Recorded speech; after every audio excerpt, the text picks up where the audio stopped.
Throwback Thursday review, we have from the Toy Biz, the Amazing Spider-Man series, we have Hobgoblin. Now in the back of the box, you do have a little bit of schematics here showing you how to use the glider and whatnot. And off to the side, you see little pictures of the other figures in this way. For example, there's the Shoot and Spin Spider-Man, you have the famous Spider-Hulk Spider-Man, and then the Web Splashing Spider-Man, and then Hydra Man. The Hobgoblin first appeared in the Amazing Spider-Man 238. Though the Hobgoblin has had several different characters portray him, the Hobgoblin throughout the 1980s and 90s was exclusively Jason McIndoe. So here we have his glider, and one thing I'm really liking about this glider, that has that little comic book look to it, and it's a little metallic, it has little wheels underneath it where you could roll it around, and has these little spinning things here so you can kind of just push it. One thing I really like about this is that you can actually take the cloud off the glider, and for me, what I'm going to do, I'm actually going to go ahead and put like a flight stand right underneath it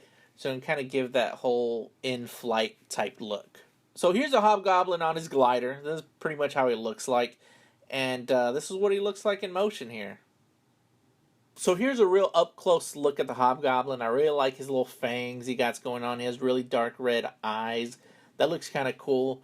I mean, I really like this figure because it reminds me of the cartoon series. Now on his arm, you can see like this little texturing here where it has the little scales here. Very consistent with the Green Goblin as well. On the side, you can see his little man purse here. It has a little texturing to give it that leather look. At the same time, there's like a little Goblin logo right here on the little purse. On his back, his cape is pretty pliable. You can kind of bend it a little bit, but it just kind of goes back to its original shape. On his lower legs, there's more of that scaly texturing going throughout his legs, and then you go down to his boots. Has a little wizard-looking boots. In the way of articulation, his head does turn all the way around. He can look down, he can look up. His arm swings all the way around, hinges right open. He has a bicep swivel. He has double-jointed elbows. He has a forearm swivel. He has wrist articulation. And he has a little bit of articulation here in the fingers, but not too much. On the other hand, he does have articulation in his fingers. His wrist turns all the way around as well. Apart from having a waist swivel, he does have an ab crunch as well. One thing about this guy, he can't lift his leg all the way up. He goes all the way back, and he has a little bit of Van Damme action as well. He has an upper thigh swivel. He has double jointed knees. He has a calf swivel.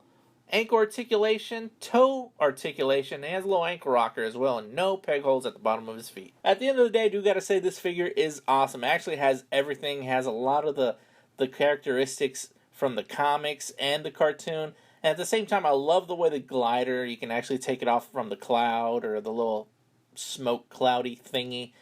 And overall, I mean, it's great. So I would definitely recommend this figure to any collector. So that wraps up this episode of a Throwback Thursday review. Again, this is the D-Town Jackal saying thanks for watching Variant Reviews, guys. So before you guys forget, hit the subscribe button, please.